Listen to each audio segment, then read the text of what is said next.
સ્વાધ્યાય 9.1 નો 10મો એક્ઝામ્પલ જોયો તો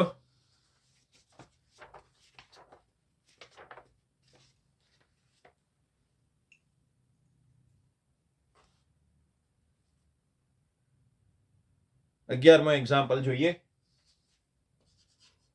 જેની આકૃતિ ચોપડીમાં આપેલી છે.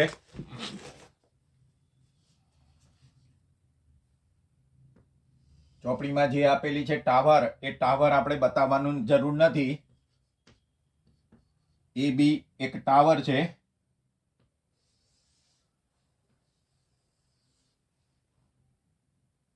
નહેરના એક કિનારા પર ટીવીનો ટાવર શિરોલંબ ઉભો કરવામાં આવેલ છે. ટાવર સામેના એટલે નહેરના એક કિનારા ઉપર ટીવીનો ટાવર છે. ટાવરની સામેના બીજા કિનારા ઉપર રહેલા એક બિંદુથી ટાવરની ટોચનો ઉચ્છેદ કોણ 60 માલુમ પડે છે. અને ટાવરના તળિયા અને નિરીક્ષણ બિંદુની જોડતી રેખા ઉપર એક બીજું બિંદુ આવેલું છે. આ સી છે, આ ડી બિંદુ, જે પહેલા સી થી 20 મીટર દૂર આવેલું છે.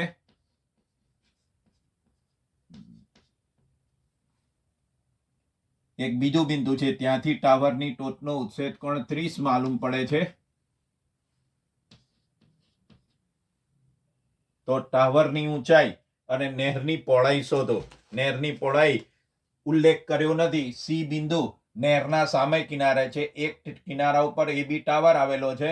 તો ડી બિંદુ એનાથી 20 મીટર દૂર આવેલું છે એવો જ ઉલ્લેખ કરેલો, પણ એવું જ સમજી લેવાનું કે ડી બિંદુ એ ટાવરના બીજા જ કિનારા ઉપર છે. જ્યાં શિરોલંબ ટાવર આવેલો છે એની સામેના બાજુ, અને સી બિંદુ જ્યાં આવેલું છે એ જ બિંદુ પર, એ જ કિનારા ઉપર આવેલું છે. એટલે આપણે શોધવાનું છે માત્ર બીસી અંતર. તો દરેક માટે ધારી લઈએ, આને એક્સ કહી લઈએ. શોધવાનું છે એ એક્સ. આ એ બી ટાવર શિરોલંબ ટાવરની આપેલું છે. શિરોલંબ ટાવર માટે પણ નથી આપ્યું, તો આપણે એનો ઉલ્લેખ કરી દઈએ બધું. ધારો આકૃતિમાં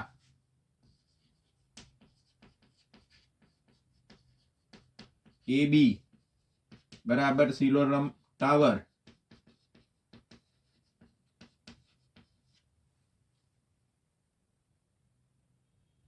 સી અને ડી નહેરના બીજા કિનારા પર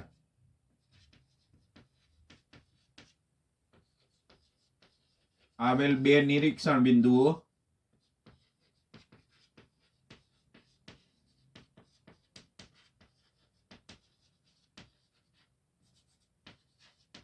આ નિરીક્ષણ બિંદુઓથી ટાવરની ટોચનો ઉચ્છેદ કોણ બંને માપ્યા છે. સી બિંદુથી ટાવરની ટોચનો ઉચ્છેદ કોણ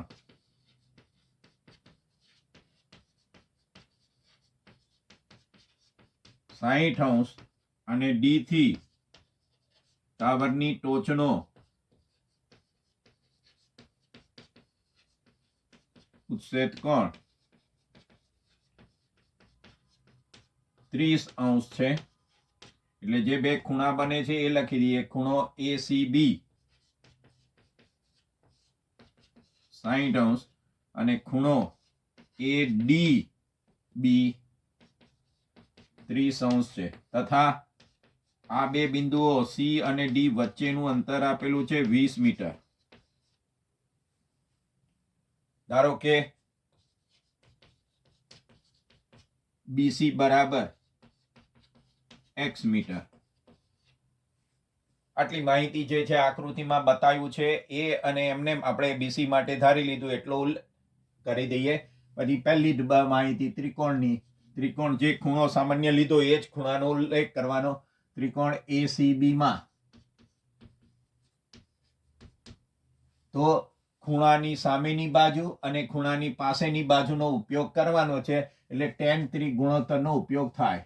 tan ખૂણો એસીબી, ખૂણા એસીબી ની સામેની બાજુ, ખૂણા એસીબી ની સામેની બાજુ એબી અને પાસેની બાજુ બીસી. tan એસીબી નું મૂલ્ય એસીબી બરાબર 60° છે, એટલે tan 60 બરાબર એબી નથી આપ્યો અને બીસી માટે ધારેલું છે x. માટે tan 60 બરાબર √3 થાય છે. √3 બરાબર એબી ભાગ્યા x. માટે AB ની કિંમત √3 ઇન્ટુ x, જેની આપણે પાછળ જરૂર પડશે એટલે આપણે યાદ રાખવા માટે એને નંબર આપવો હોય તોય આપી દઈએ, નહીતર આવી રીતે ચોરસ બનાવી દઈએ. હવે બીજા ત્રિકોણ તો જે ખૂણો છે ADB, તો એ ત્રિકોણ પ્રકાર લઈ લઈએ. ત્રિકોણ ADB માં tan ખૂણો ADB બરાબર tan ની આ ખૂણાની સામેની બાજુ AB ભાગ્યા તો AB ભાગ્યા BD. ADB નું માપ છે 30°, AB ભાગ્યા BD. tan 30 નું મૂલ્ય છે 1/√3.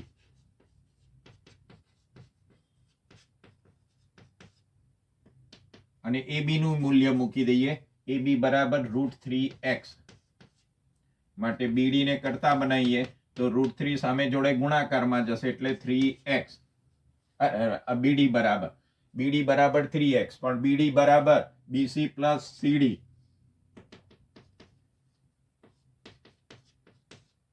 BC પ્લસ CD બરાબર 3x, કારણ કે B'(C')D છે. માટે BC ની કિંમત પણ 20 આપેલી છે. BC શોધવાનો છે. BD બરાબર એટલે CD બરાબર 20 આપેલું છે, એટલે BC બરાબર 20 સામે લઈ જઈએ તો BC બરાબર 3x - 20.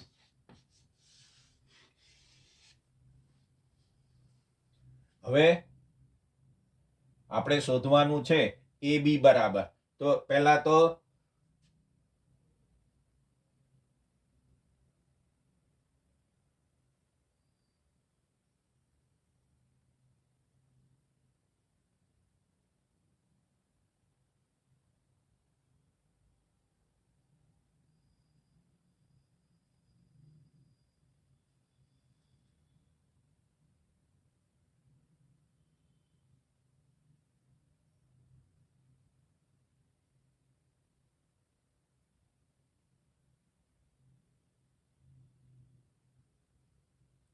ટાવરની ઊંચાઈ અને નહેરની પહોળાઈ શોધવાની છે. નહેરની પહોળાઈ એટલે x શોધવાનું છે અને AB શોધવાનું છે. તો x શોધવા માટે હવે BC મળી ગયું, પણ BC નો આપણે ઉપયોગ BC માટે x ધારેલો છે, એટલે BC ની કિંમત આપણે x ધારી છે તો BC ની કિંમત પણ અહીંયા મૂકી દઈએ તો વહેલું સાદુરૂપ આવી ગયું.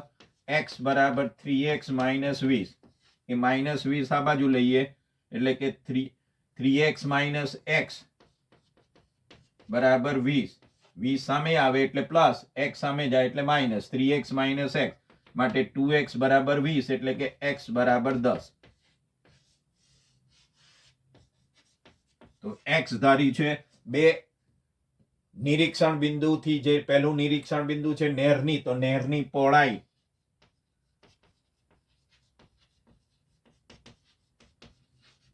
x છે, એટલે કે 10 મીટર. અને બીજું માપવાનું છે AB શોધવાનું છે, તો x ની કિંમત AB માં મૂકી દઈએ તથા ટાવરની ઊંચાઈ બરાબર AB બરાબર √3 ઇન્ટુ x. x ની કિંમત 10 મળી ગઈ, એ x ની કિંમત અહીંયા 10 મૂકી દઈએ એટલે √3 ઇન્ટુ x.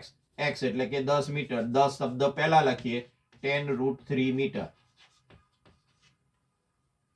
તો આ બંને વસ્તુ શોધવાની હતી, નહેરની પહોળાઈ અને ટાવરની ઊંચાઈ. જો આ રીતે આકૃતિ આપેલી હોય તો આપણે જોઈને એક ગણતરી કરી શકીએ. જે માહિતી આપી છે એમાં સહેજ સમજાવવાનું એ હતું, C અને D નહેરના એક જ કિનારા ઉપર આવેલા બે બિંદુ છે. જુદી જુદી જગ્યાએ વિચારીએ, ધારો કે અહીંયા હોઈએ તો નીચેના આપણો આ જે રૂમ છે એ રૂમને જોવો હોય તો નીચેના સામેના બાજુ ધારો કે આ જે હીરાનું કારખાનું છે ત્યાંથી જોઈએ તો બે જુદા જુદા બે બિંદુઓથી જોવાના છે. આપણી સ્કૂલ જે આવી છે એ અને એનાથી આપણા જે આ છે એ હીરાના કારખાના બે જુદા જુદા બિંદુઓથી આપણી સ્કૂલનો કોઈ વર્ગ કે આપણી સ્કૂલની ટોચ ધાબો જોઈએ તો બે જુદા જુદા બિંદુએથી દેખાય. એ જે બે જુદા જુદા બિંદુઓ છે વચ્ચેનું અંતર શોધવાનું છે.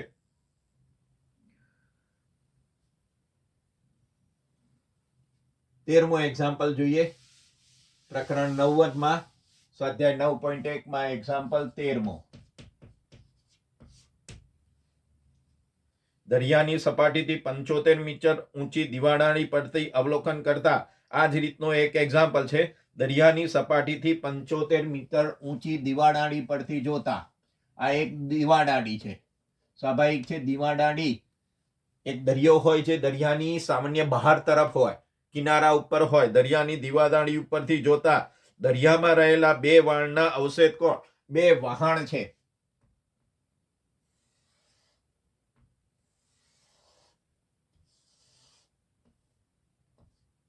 આગળના જેવી જ આકૃતિ AB એ દિવાડાળી હોય, જેની ઊંચાઈ આપી છે 75 મીટર.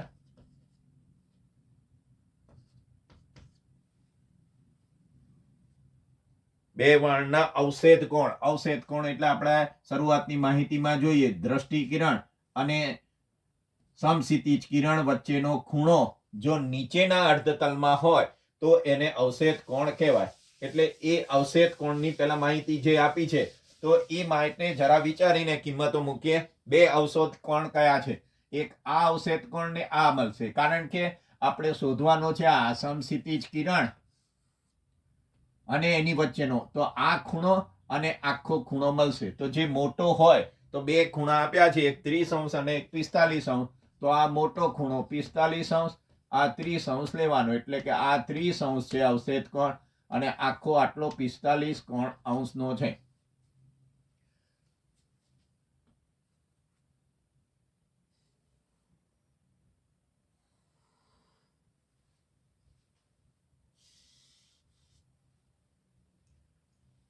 હવે માહિતી જે આપી છે એટલી માહિતી વર્ણન કરી દઈએ. એક વહાણ બીજાની બરાબર પાછળ છે.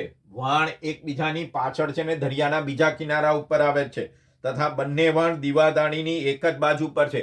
દિવાદાળી જે બાજુ હોય એનાથી બીજી બાજુ સામે કિનારા ઉપર એક પ્રકારના આવેલા છે, અથવા તો દરિયામાં બે વહાણ છે ને વહાણ એકબીજાની પાછળ આવેલા છે, એવી માહિતી આપેલી છે. તો બંને વહાણ વચ્ચેનું અંતર શોધો. પેલા આગલા એક્ઝામ્પલમાં સીડી એ 20 મીટર આપેલું હતું અને આપણે આ ધારીનો ઉપયોગ કર્યો હતો. તો આપણે અહીંયા ધારી લઈએ, ધારો કે સીડી આ કોઈ પણ અંતર કોઈ પણ એક ધારી લઈએ, ગમે તે, કારણ કે જરૂર એની પડશે. x ધારી લઈએ.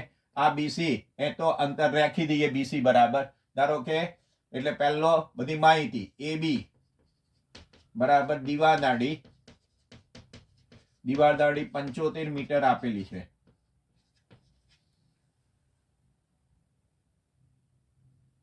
C અને D દરિયામાં રહેલ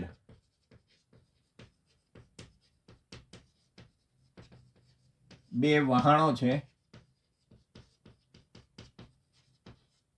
જે બંને દિવાદાળીની એક જ બાજુએ આવેલા છે.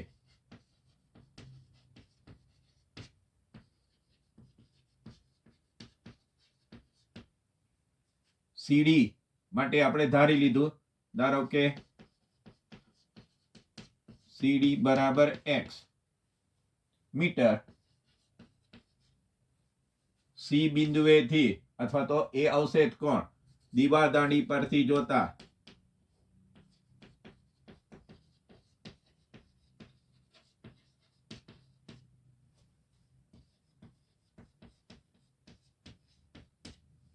વહાણ C નો અવશેષ કોણ? લખતી વખતે છે આપણે આકૃતિમાં જે બતાવ્યું એ જોઈ લેવાનું. C નો અવશેષ કોણ 45° છે અને વહાણ D નો અવશેષ કોણ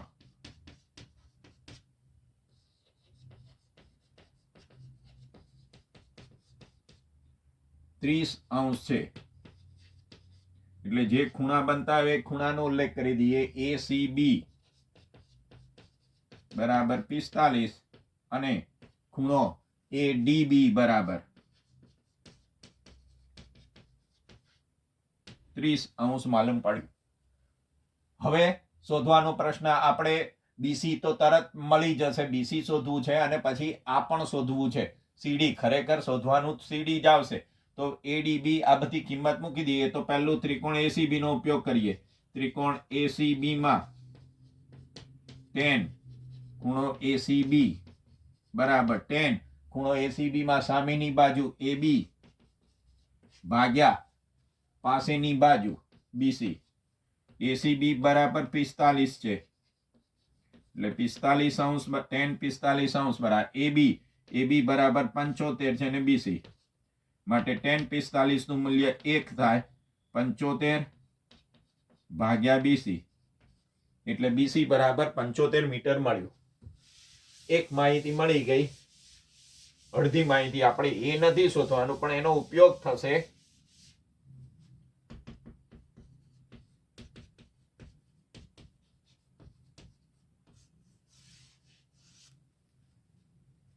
હવે શોધવાનું છે આ CD તો આખા બીજા ત્રિકોણમાં ત્રિકોણ ADB માં tan ખૂણો ADB બરાબર ખૂણાની સામેની બાજુ આ ખૂણો એની સામેની બાજુ AB અને ભાગ્યા છેદમાં BD. tan ADB એટલે કે tan ADB નું મૂલ્ય 30 છે. AB બરાબર 75 અને BD એટલે આખો બે ભાગમાં લખીએ BC વત્તા CD.